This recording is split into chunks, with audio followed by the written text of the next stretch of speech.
Menghindari kedunguan. Refleksi pagi 1269. Bagaimana seseorang dapat mencintai pengetahuan dan terhindar dari kedunguan?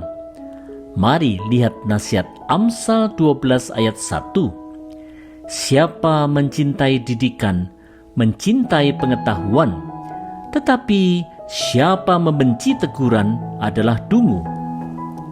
Saudara-saudara, seorang yang mencintai didikan adalah seorang yang mempunyai komitmen untuk mendisiplin dirinya untuk tidak berbuat semaunya sendiri serta tidak enggan menerima teguran. Ia akan menjadi seorang yang berpengetahuan dan bijak, bukan semata-mata karena ia seorang cerdik pandai yang memiliki intelektualitas tinggi, tetapi karena ia adalah seorang yang mau terus belajar dan selalu mawas diri. Bila seseorang sudah tidak mau ditegur lagi dan sudah merasa pandai serta merasa benar sendiri, maka ia sebenarnya seorang yang bodoh dan dungu. Saudara-saudara, seorang yang suka akan didikan pasti bersedia untuk menerima teguran dengan lapang dada dalam kerendahan hati. Inilah wujud nyata dari kehidupan iman Kristen yang bertumbuh yang seharusnya ada pada setiap orang percaya. Hanya saja, karena kesombongan diri serta gengsi, seorang percaya kemudian bisa jadi malah menjadi tersinggung serta menjadi marah dan bertingkah sewaktu menerima teguran.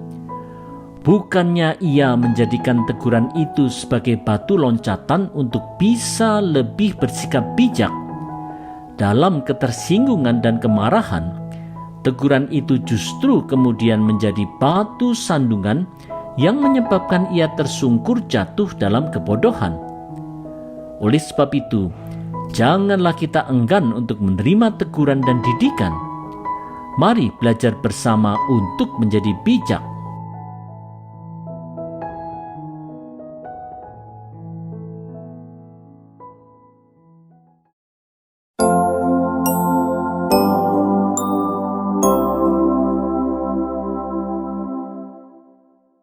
Belajar berlaku baik.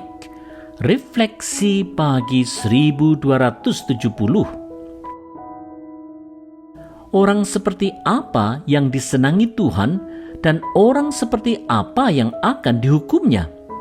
Mari kita dengarkan apa yang dikatakan oleh Amsal 12 ayat 2. Orang baik disenangi Tuhan, tapi orang yang merancangkan kejahatan akan menerima hukuman.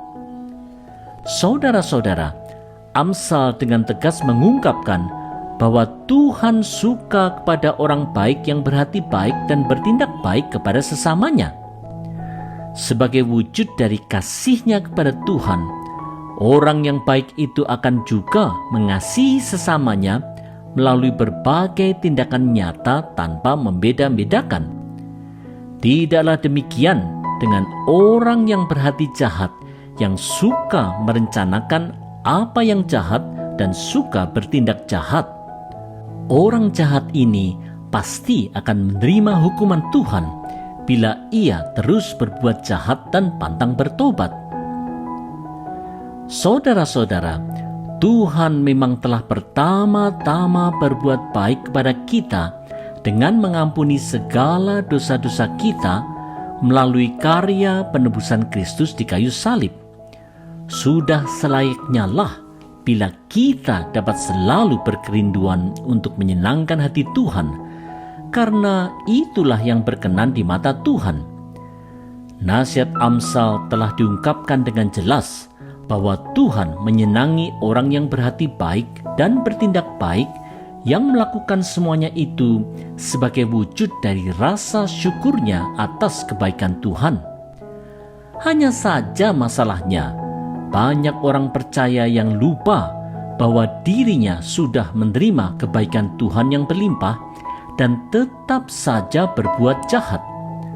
Oleh sebab itu, marilah kita bertobat dari perbuatan jahat. Marilah kita belajar mawas diri dan berlaku baik.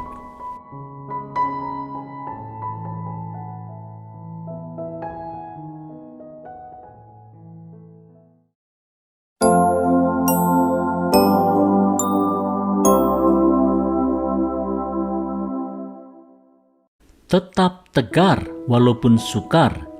Refleksi pagi 1271. Apa yang terjadi bila seseorang hidup jujur dan benar serta menghindari kejahatan? Mari lihat nasihat Amsal 12 ayat 3. Tak ada seorang pun yang dapat tetap jaya oleh kejahatan, tapi orang yang jujur tetap kukuh, tak tergoyahkan. Saudara-saudara, nasihat Amsal sangatlah jelas bahwa orang yang berlaku jahat pasti akan roboh dan tidak akan tetap jaya. Walaupun untuk sementara waktu ia terlihat kuat dan berkuasa, bahkan seakan-akan memiliki segala sesuatu pun, orang jahat pasti akan runtuh. Tidak demikian dengan orang yang jujur dan benar. Walaupun ia harus menderita untuk sementara waktu, orang jujur akan tetap kukuh dan tidak tergoyahkan karena Tuhan berkenan kepadanya. Di dalam penyertaan Tuhan, ia akan dikuatkan untuk menghadapi segala tantangan. Saudara-saudara, di dalam kehidupan orang percaya, karena dorongan nafsu serta ambisi yang tidak terkendali, serta iming-iming kekayaan dan kekuasaan, orang percaya bisa saja tergoda untuk berpikir dan berperilaku yang tidak benar, bahkan jahat. Pesan-pesan firman Tuhan kemudian diabaikan. Segala daya dan upaya yang tidak benar dan jahat akhirnya dilakukan tanpa peduli lagi dosa. Memang bisa saja orang itu terlihat berhasil dan sukses dalam kehidupannya, tetapi sebenarnya ia berdiri di tanah yang licin. Ia pasti akan jatuh tersungkur dan pasti runtuh, cepat atau lambat, karena Tuhan tidak berkenan kepadanya. Oleh sebab itu, wahai orang percaya, marilah kita tetap teguh di jalan Tuhan dengan bertindak jujur dan benar. Marilah kita bertobat dari hal jahat.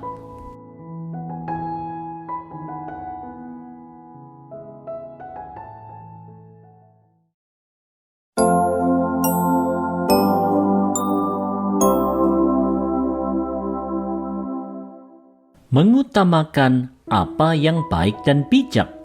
Refleksi pagi 1272. Apa yang terjadi bila seorang suami mempunyai seorang istri yang baik dan bijak? Mari kita simak petunjuk dari Amsal 12 ayat 4. Istri yang baik adalah kebanggaan dan kebahagiaan suaminya. Istri yang membuat suaminya malu adalah bagaikan penyakit tulang yang menggerogoti.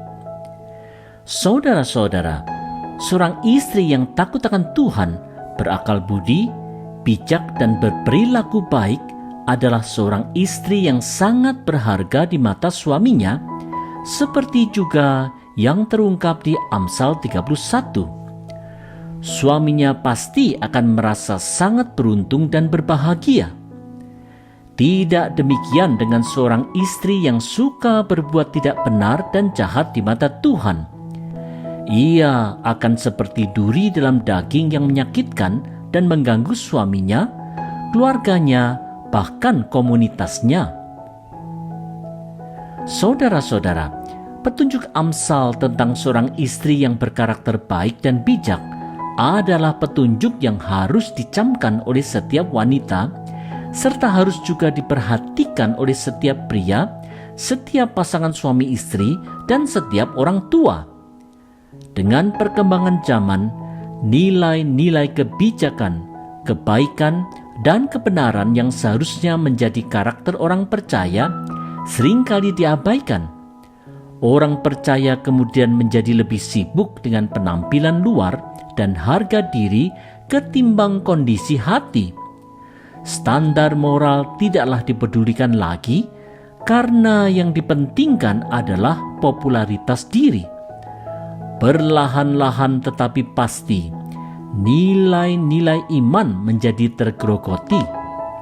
Oleh sebab itu, marilah kita mawas diri dan menundukkan hati di hadapan Tuhan, Tuhan pasti akan menyertai dan memberkati.